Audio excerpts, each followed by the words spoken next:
Friends, मेरा नाम पूजा सिंह है। मैं लखनऊ से हूँ। DMIT टेस्ट के बारे में पता चला, मस्तिष्कशाला के बारे में पता चला, तो मैंने अपना यहाँ पे मस्तिष्कशाला में DMIT करवाया। मैंने अपने बच्चों का करवाया, अपने हस्बैंड का करवाया। टेस्ट होने के बाद फिर 2 दिन बाद रिपोर्ट्स मिली। रिपोर्ट्स में कुछ ऐसी चीज़ें पता चली मेरे बारे में। मुझे कुछ चीज़ों लाइफ में ऐसी मिसिंग हो रही थी जिन पर मैं ध्यान नहीं दे रही थी। हमारा ट्रैक गलत तरीके से जा रहा था और वो कहीं ना कहीं चीज़ें मेरे से छूटी जा रही थी। बट ये टेस्ट के बाद मुझे ये चीज़ें सारी मिली, पॉजिटिव चीज़ें, कि इसके बाद हमें वो चीज़ें पता चली जो मुझे अपने बारे में कुछ पता ही नहीं था और मैं उन चीज़ों को कभी मैं ध्यान भी नहीं दे रही थी। थैंक्स टू मस्तिष्कशाला, जिसके द्वारा मुझे इस टेस्ट के बारे में पता चला और मैंने उस रिपोर्ट में अपने बारे में चीज़ें, कुछ ऐसी चीज़ें जानी जिस पे मैंने कभी भी फोकस नहीं किया था। उसके बाद उसी रिपोर्ट के द्वारा मैंने चीज़ें करना शुरू कर दिया। उसकी वजह से मेरी लाइफ में काफ़ी चेंजेस आए। मैंने अपने हस्बैंड का भी कराया, अपने दोनों बच्चों का कराया। मेरी 2 बेटियाँ हैं। मेरी दोनों बेटी में, मेरी बड़ी बेटी के बारे में कुछ चीज़ें ऐसी बताई लाइफ के लिए कि उनकी फ्यूचर की प्लानिंग हम क्या कर सकते हैं, उनकी स्टडी में क्या क्या चीज़ें कर सकते हैं। तो उसी दौरान मैं उनकी स्टडी कराने लगी।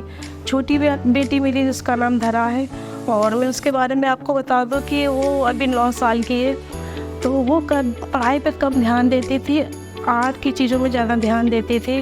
कुछ ना कुछ क्राफ्ट वो बनाती रहती थी और कुछ ना कुछ ऐसी एक्टिविटी करती रहती थी। बट मैंने कभी भी उसके बारे में कोई भी चीज़ों का ध्यान ही नहीं दिया।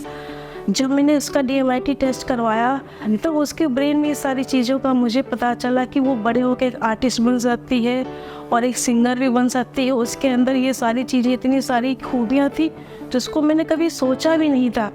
बट थैंक्स टू मस्तिष्कशाला, जिसके ज़रिए मुझे पता चला कि मेरे बच्चों के अंदर क्या क्या क्वालिटीज़ हैं, क्या क्या गुण हैं, और उसी की तरह मैं उनकी लाइफ में क्या चीज़ें क्या नहीं है उसका मैं डिसीज़न ले सकें और उसको उसी के तरीके से आगे लेके जा रही हूँ।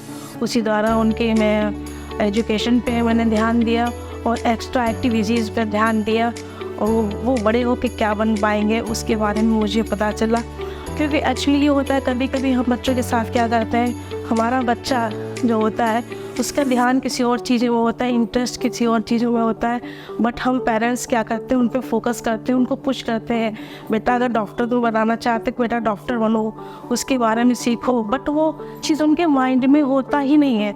वो एक सिंगर भी बन सकते हैं, एक आर्टिस्ट भी बन सकते हैं, एक डांसर भी बन सकते हैं। उनके अंदर एक अलग अलग तरीके की हॉबीज़ होती हैं और जिसके बारे में हम लोग जानते भी नहीं हैं। वो लोग प्रेशर देते रहते हैं, बच्चों को देते रहते। बस मस्तिष्कशाला के द्वारा उनके रिपोर्ट के अकॉर्डिंग मुझे पता चला कि मेरे बच्चों के अंदर क्या खूबियाँ क्या नहीं, वो बड़े होकर किस चीज़ में इंटरेस्ट ले सकते हैं। तो ये सारी चीज़ों के बारे में मुझे पता चला और उसी के अकॉर्डिंग मैं उनको हर चीज़ करा रही हूँ और एक्स्ट्रा एक्टिविटीज़ करा रही हूँ। और मैं तो चाहूँगी कि आप लोग सब लोग मस्तिष्कशाला का हिस्सा बनिए, अपने बच्चों का DMIT करवाइए। मैंने हस्बैंड ने भी DMIT कराया, मैंने भी कराया और ये काफ़ी चीज़ों से है। पर बच्चों के लिए ये बहुत ज़रूरी है, बहुत ही ज़रूरी है कि हमें पता चले कि बच्चों के माइंड में क्या चल रहा है, क्या चीज़ें नहीं चलनी, क्या सारी एक्टिविटी चलें।